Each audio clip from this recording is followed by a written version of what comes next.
This is your host, Xavier Evans. This is your co-host, Brandon. And it's your co-host, Charles. And you're listening to the Hypercast 2.0. Whatever O's there it is.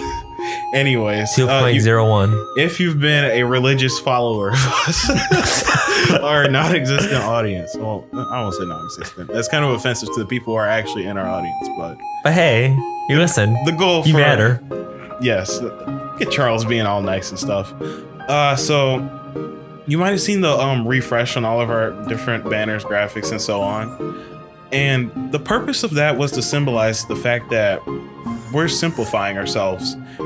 The Hypercast is no longer a jumble of everything we could possibly think of and try to combine in terms of hobbies. The Hypercast is now going to be more of a mainstream popular culture, gaming and anime sort of thing. So we're still doing gaming and anime as our main focus with some other things. And I kid you not, if you look at the description for the podcast, it is literally a podcast about games and sometimes other things. So some other things, depending on what's going on that month. Yeah, so please enjoy our new look. I really dig it. Our new look and feel. All right, so for this episode, let's get into the meat of things. Sorry, like 2 minutes in. We're going to be talking about no eating on the podcast. Not eating. Yeah. What was that bag crinkling then? Okay, you know what? We're going off topic. I was folding it up, okay? Leave me alone. As you can see, there's been no growth of the members here. Shut up. Nathaniel's not here. You may have been able to tell. Get a guess. Anyways. This episode will be about the game.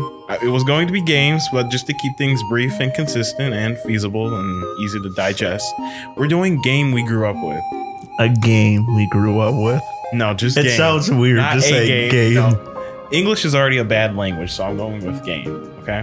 Gom we grew up with. So the gom we grew up with. All right. Brandon's going to be starting us off since he wants to be the host right now. So what gom did you grow up with, Brandon? Okay. So it's sort of like it's not really like a recent game. It came out about 10 years ago. It's Batman Arkham Asylum.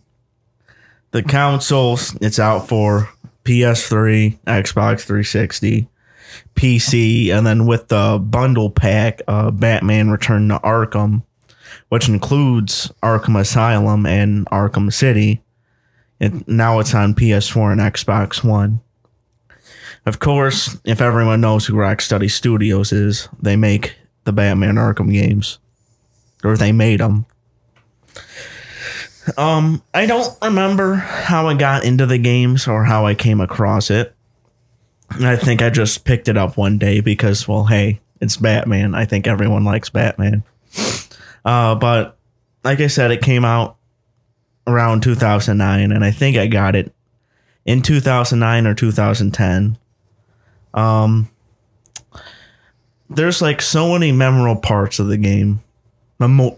Memorable. Sure, go with it. However, go with it. However you say these English words. English. So, there's the Killer Croc boss fight in the sewers where he's just like swimming in there, and you have to make sure you don't go like running down these pallets in the sewers, or like he'll come up and then start like chasing you down. Just have to be quiet and then make sure you try to get him when he comes up out of the water. So it's a massive crocodile. He used to be human, and then he like did experiments on himself. I think he had like some sort of disease, and then he just became a huge crocodile or huge. That's interesting. Croc. That's interesting for a Batman game. Well, I mean, he's like a main Batman villain, but yeah. Then there's Scarecrow's fight, where he, of course, hallucinates people. But he hallucinated Batman as in like he's like a huge version of himself, and you have to make sure he doesn't like spotlight you, or it's like game over, and then you have to go back to a certain point. You know what would have been a good illusion for Batman? What? Mom, Dad. Well, that actually happens because you're like walking around like in the morgue because like you're in Arkham Asylum. And it's like you're opening up body bags, and then it's like your mother and dad, and then it's like Scarecrow. Bruh. All right, move on. It's kind of dark. Of course, I remember the combat of the game being so fluid and so amazing. You just beat up like a group of people, like probably up to 10 to 15 people around you, and then you just kick their ass. That's the thing about the Arkham games that's always been interesting. Kind of weirded me out sometimes too. Batman can literally take on like 20 dudes at once. Well, I mean, he trained himself in like all types of arts. This dude trained under what was his name? Ra's al Ghul. Yeah. However people want to say it, Raz or Ra's. People argue about it all the time. Then one of the things I showed Xavier today was it was another hallucination by Scarecrow, but he pretends to crash the whole game, as in like the game like stutters and then it freezes and then it turns back, but you like play as a hallucination as Joker and then you shoot Batman. But that was interesting because I remember like I got to that part when I was like 9 or 10 or however old I was. I know it was either before middle school, like 5th grade or 6th grade, something like that. But besides that point, I remember like turning off the game going, what's going on? Like it kept happening. So I'm going, okay, I'll just wait it out. And then like it goes through. I'm going, oh, okay. I'm just stupid. Curly. Yeah. Still are. The last time I played the game was probably a few months ago, because I like to play through the Batman Arkham games at least like a few times, once a time a year, twice, however. I cannot keep up that religion. Nope. I know I'd like to start playing some of my older games, like once, not like once a month, but like have a month dedicated to playing like a set of games like Sly Cooper or Pokemon or even the Batman Arkham games. And I would like to do that. So, yeah. you're the next PVG with Zelda month. Yeah. I guess. I'm trying to remember the next part. How did it stand up to time or whatever? Yeah, how did it age? It's not one of the definitive Batman games because like there's Batman Arkham City, which people say that's the best Batman game, but to me, Batman Arkham Knight is the best one because like you get to drive the Batmobile in there. Well, looking at it objectively, like how would it stack up to that one? How would it stack up? If you've played both, you know. Well, if you played like all 4 games, Asylum, City, Origins, and Night. Is there things that could have definitely been improved on that you've seen in different games? It could have been a little bit better, but for the first type of game, it was a detective-based open world type game. And Asylum was sort of open world, but not really. If you go to Arkham City, then yeah, that's considered an open world Batman game. But for just Asylum, for the time that when it came out, it was a good game. Today, it might still be considered a good game, but there's Arkham City and Arkham Knight, which they're the better games now. They just build on what it did. Yeah. Okay. And do I recommend it to the audience? Hell yeah. I recommend it to everybody. Well, yeah, if you haven't seen the Batman games, it's usually from what I've seen, it's like really cool detective work followed by some really badass fight scenes or gameplay. I mean, if you played like the Spider-Man games, the combat off of that, I would say is based off of Batman Arkham. The Batman Arkham series. What came first? Or anyone that enjoys detective-based games. because there's some detective parts in the game as well. All right. Well, thank you for that, Brandon. Or sneakily parts. Sneak. Yeah. I'm going to start on my game, which is Star Fox Adventures. Star Fox Adventures was released on the Nintendo GameCube, developed by Rare, not Nintendo, Rare. So that would explain why this game was so drastically different from the previous game in the franchise, which was, I believe, it was Star Fox 64, if I'm not mistaken. Up to that point, Star Fox has been known for its on-rail shooters in the iconic R-Wings, just shooting your baddies, going level to level, fighting a boss at the end, occasionally seeing your rival Wolf and whatnot. Hey. But this one kind of mixes it up by putting you in a puzzle platformer world with a very, very not normal for Star Fox story of rescuing this planet called Dinosaur Planet, where all the inhabitants are dinosaurs, and it's up to you to put this planet back together. And yes, this planet is in pieces. You have to put it back together by collecting these items called spellstones. And also, you have to spiritually put the planet back together by collecting these spirits called Krazoa spirits. So yes, it is definitely not a normal Star Fox game. I don't think that's a Star Fox game to begin with. See, I didn't play like any of the older Nintendo games, like the stuff on GameCube, but I really want to play it. You missed out. But Nintendo like doesn't want to do anything for the Switch. You know, for all the things that they have like rebooted on like the eShop and stuff, they have not really touched N64. Well, I guess on the Wii Shop they did with WiiWare. Yeah. But as far as GameCube is concerned, it has gotten the least love in terms of remakes. Even though the GameCube probably was most of our childhoods. Yeah. I mean, it was mine. The latest thing they probably done was remake the original Luigi's Mansion, which didn't even run on the Wii because the Wii was reverse compatible with GameCube games, and that's just one of the ones that didn't run.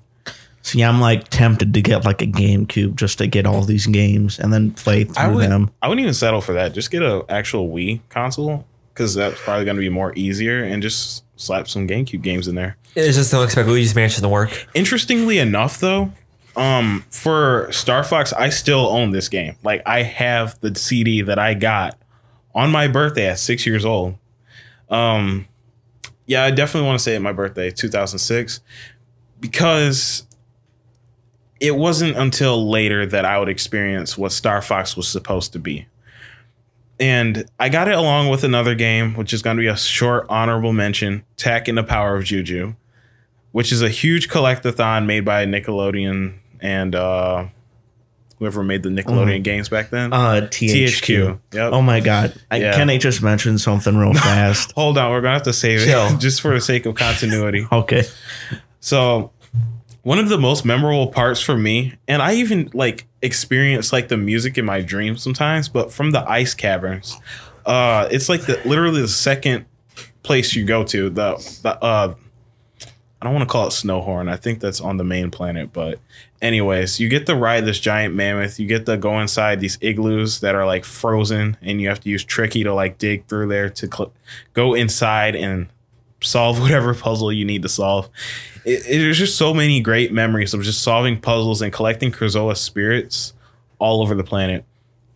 Those trials that require you to remember or mash the A button like you're literally insane just are some of the most memorable parts for me.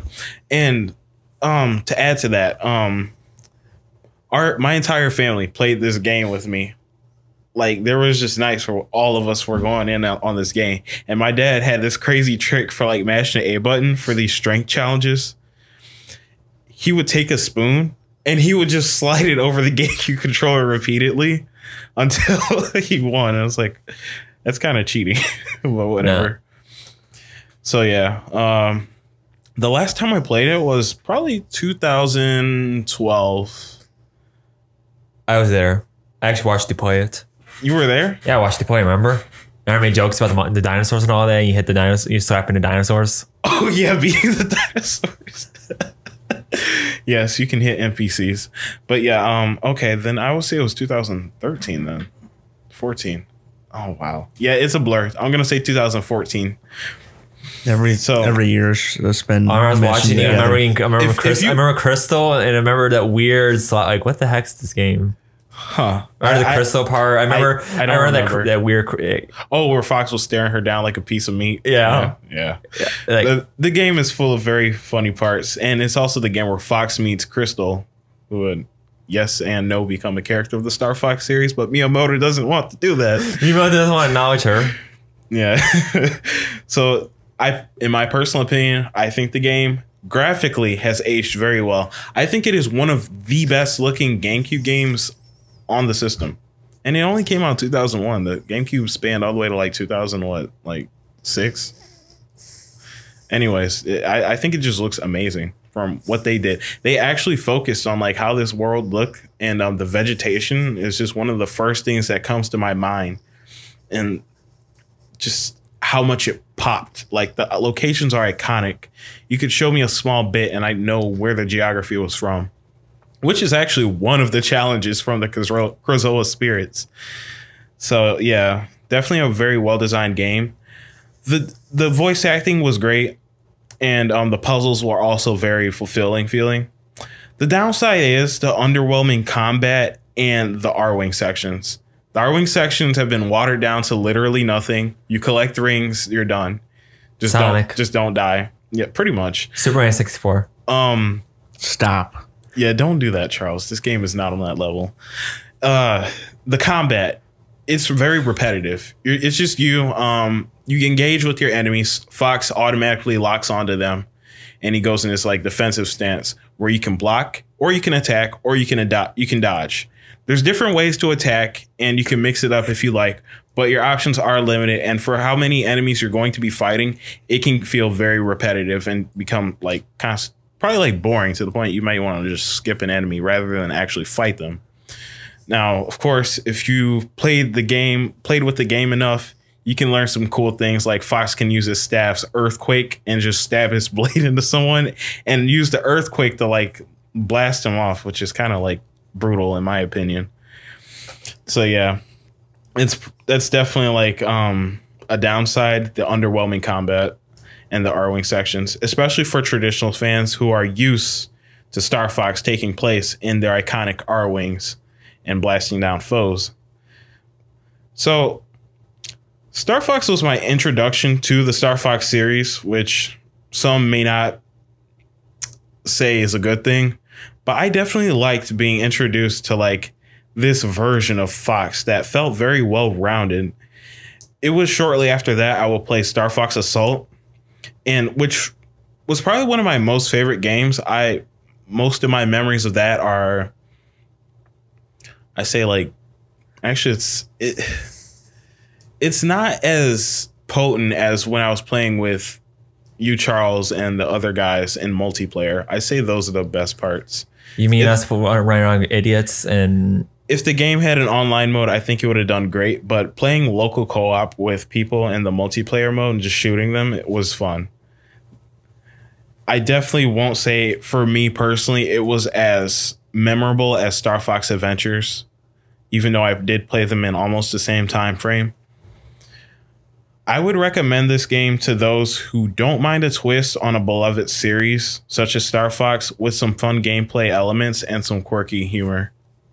Quirky humor. Yes. Crystal, you look like a piece of meat. Anyways, Charles. Star Fox Assault actually does make a reference to Dinosaur Planet, funny enough, and Crystal does become a quote-unquote canon member of the Star Fox team, Miyamoto. So, Charles, how about you take us off into the last game? Well, like unlike your games, my game, it's hard for me to choose a game out of all of them. Then I thought about games I played a lot as a kid. So I thought about the game when I first came to this neighborhood, and that was Soul Calibur 2, which is pretty much an anime, which I would say this in the most dumb way possible. It's pretty much an anime fighting game. It was made by Project Soul, published by Namco, and released in 2002. It was for the GameCube. And as a kid, I played this quite a lot more than I would actually like to admit. Like when I got home from school, I would always go on it, try to play it. Like as a kid, I had a sense of I wanted to. This game was fun because it's a 3D fighting game, and there's ring outs and all that. And as a kid, I just fell in love with I played it a lot. it was a weird. It was honestly, it's fun and very memorable for my stuff. And the game, while it's not, yeah. Well, my memorable part about the game is probably the characters. Characters and the mission mode. The characters were all diverse. All the characters were interesting. All had interesting designs, ranging from Nightmare to, let's see, like something like Lizard Man, who was like just a generic was a lizard, to somebody like Siegfried, Casavanis, and Ivy, and exclusive to the GameCube, Link as a playable character. But my most favorite character of all the characters, and I don't know if you could guess, it was Charade, who was a character who every time you would start battle with him, his weapons would be random. He would start with a random weapon. Something funny about that. Yeah, every combat he would be a different. Every time you do a different round, it would be a different weapon. He would always change his weapon, so you could never predict what he had. But yeah, that was my favorite character, probably all of them. But Nightmare was a close second. But memorable parts about and more memorable parts was the mission mode, which probably drained up most of my time as a kid. For that 1 year, I did play it, but it's memorable. There's a mission mode in the game where you pretty much had to do missions like, oh, beat this battle within like so much seconds. All the quests they range from easy to insanely hard. There was 2 quests I remember off the top of my head, and they're both insanely hard. One mission was you had to play the 3 bonus arcade characters who you didn't even have yet. You literally couldn't unlock them until later in the game, in that mission mode. So you had to play these 3 characters you never played before, and you had to fight 3 of the hardest characters, and then you had to fight the final boss. So it was pretty much, you only had 3 lives. You only had those 3 characters to play. Once their HP went down, you go to the next character, and it's like, wait, it's like a battle royale. It was like a battle royale. Like the mission was a battle royale. You had 3 characters, and they had 4 characters. I think it was 4 characters or 5 characters. I beat it, but it was annoying. The other mission that stood out to me the most is the Charade battle. You would fight Charade, and the problem is Charade has like I think it was 10 times the normal HP. Ugh, no. And you had to beat him in like 30 seconds. 30 seconds? 30 seconds. Yeah, that better. There was only one way to beat him, and that was to ring him. There was only 2 ways to beat him. It was to ring him out, which was insanely hard because the stage that you were fighting him on had very slight windows for staging out. So that was hard. The other way to beat him, which is probably my most favorite part about this game, was in the game, you could swap characters' weapons to get different like abilities, attacks, and all that. And Nightmare had an ability from his sword called Flame Tongue. What did it do? Oh yeah, he had an insta-kill attack. What? It was a hard combination. It was like 10 or 11 buttons, but it was an insta-kill. Oh, this is one of those games with the large combinations. Yeah. To do like combo moves. Like, no, it was like just buttons. You had to press all these buttons within succession, and you would one-shot the character. Oh my god! So would you say this game plays a little bit closer to Mortal Kombat, just to get an idea of how it plays? It's like Mortal Kombat, except it's like Mortal Kombat in the way you do it, but it's slightly different because you can move around on the stage, like Tekken. Tekken, yeah, Tekken's actually more of a better closer one. to Tekken. Tekken better because Tekken is made by Bandai Namco, and I think some of the people that work on that works on Soul Calibur. What I recommend, honestly, does this game age well? Honestly, it did and didn't. It still plays like the other games. So if you play, say, Soul Calibur 6, the newer one, and you jump to Soul Calibur 2, it won't be that different. Yeah, some characters will be different because Soul Calibur 6 is a reboot of the franchise, but the game still played pretty fun. Of course, it didn't have the only game with Charade was that game, so.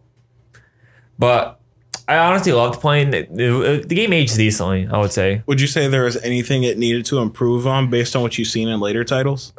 Honestly, later titles, it would honestly be sometimes it would actually other titles improve was diversity of weapons. In the newer ones, I noticed you had different weapons, but they just all the same thing.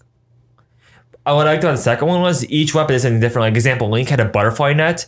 It would do garbage damage, but you could literally combo into oblivion with it. Wow. How do you use a butterfly net? Yeah, the butterfly net was an actual weapon, and it was godly on Link. If you could actually play Link, it was godly. We're on Hyrule Warriors level now. We just choose any weapon in the franchise and make it a weapon. Yeah, I think also the flame rod was another weapon.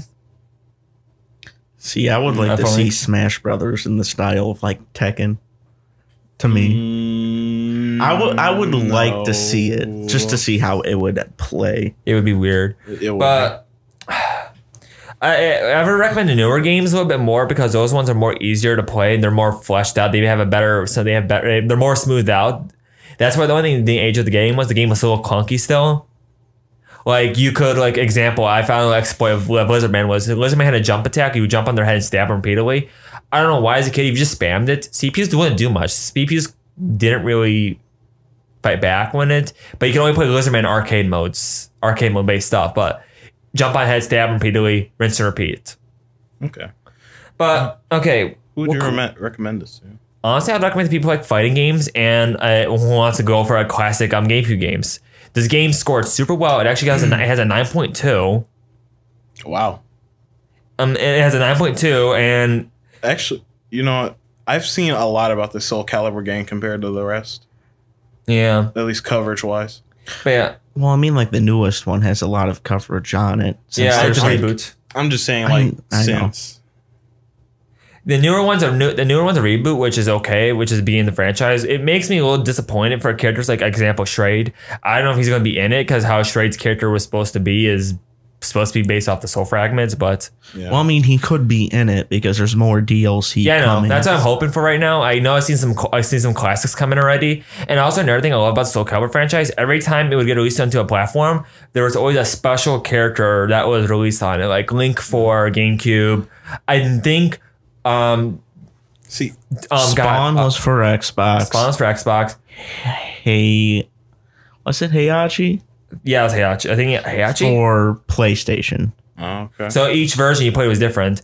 I know. And then I don't think like Soul Calibur 3 had anything. I know. I think Jedi. Oh my god, I'm trying to remember. Soul Calibur 4 had Star Wars. Yeah. Soul Calibur 5 had Ezio, and then Soul Calibur 6.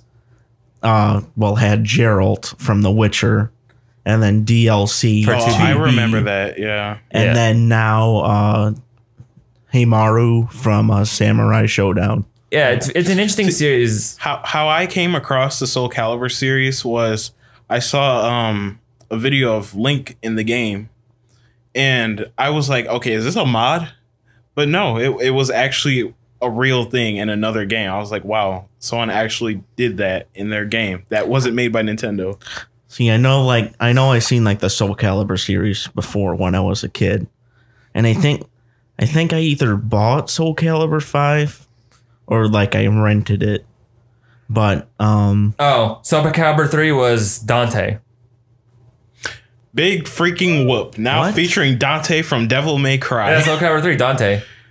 No, I know it was scrapped. He was scrapped. No, it's Tomas Moss. Not featuring Dante from Devil May Cry. No, it was scrapped. Apparently he wasn't in the game, but it was scrapped. But no, the character who was in it was Koos Moas. KOS-MOS. Cosmos. From the Xenosaga series. Oh, for real? Wow, that's like, Jesus, that's like ancient Monolith stuff. Yeah. Yeah. Oh, yeah. For the 4-1, it was Yoda, Darth Vader. Star Killer. And, yeah, Star Killer. That's a lot. They're trying to be the Super Smash Bros. Of Tekken. Nah, that's cross-tag at this point. I guess so.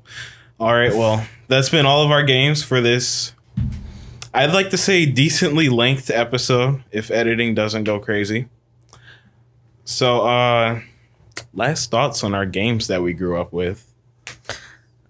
Play the Arkham series, please. And one more thought I had, like I just want like one honorable mention. One game I remember playing a lot, also along like Sly Cooper and Pokemon. There was this TV adapted game from THQ, Nicktoons Unite. Goodbye. The main characters was like Danny Phantom, Jimmy Neutron, I remember Timmy Turner, and SpongeBob SquarePants. It looked horrifying. But the game was so good. I remember. And then I know there's a sequel called like Nicktoons Unite Battle for Volcano Island or something like that. Wait, is it when everybody looked 3D? Well, I mean, both of them were like 3D, and then there was like a 2D one. I know for the DS. There's one that gave me nightmares. I can't remember which one it is though. I think there's like 4 games for it, but besides the point, yeah. Play the Arkham games, please. Yes, give Star Fox Adventures a chance, even if you're a longtime Star Fox fan who's never heard of it. Charles? Wow. Any thoughts? Wow. Any thoughts? I'm trying to. I was brain dead for a second. Any thoughts? Honestly, I would honestly say I would love to play Soul Calibur 2 for you guys, just to watch you suffer in the mission mode. Maybe one day. We'll probably throw it on the YouTube channel if it happens. You know. I'll buy it. It's like $5. Well, it's on the GameCube. We'll need to get a Wii as well if one of us doesn't already have one. You have a Wii? Don't wait. No. You still have your Wii. God damn it. Yep. You have a Wii, Brandon? No. I'm gonna have to borrow my Wii then. Sweet. All right, guys. Awesome. This has been our favorite game growing up. We'll see you guys next time on the Hypercast. And I'm not going to say, I'm not going to spoil which topic it's going to be. I'll leave that up to you guys to decide. Think Oni-chan. Shut up, Charles. As always, you can reach out to us on the Kickback Twitter page at Kickback Boys, at Kickback Boys 1. On Facebook, you can reach out to us at Kickback Boys. Just quick plug for my Twitter, not gonna bother with Instagram. You can reach me on Lyserious, which is Lyserius. All previous episodes are now outdated. As for my Twitter handle, my new Twitter handle is Lyserious. You'll see me on Twitter. I'll just block out Instagram. You can look at it for previous episodes, I guess. For Twitter, at Vextro55. I've been using that a lot, of course, all the time. VEXTRO55. Charles is on Reddit, but that doesn't really matter. Then I'm also on Instagram, but then that's like nobody ever bothers me. But I have a Twitter, but I can't use it in public, so just make a different Twitter. I'm gonna make a new Twitter. Yeah, but yeah, see you guys with my new Twitter. Brandon, I'm going to bitch slap you. Stop throwing things. We already talked about that. All right, we'll see you guys next episode. See ya, guys. See ya. I'm gonna kill Brandon.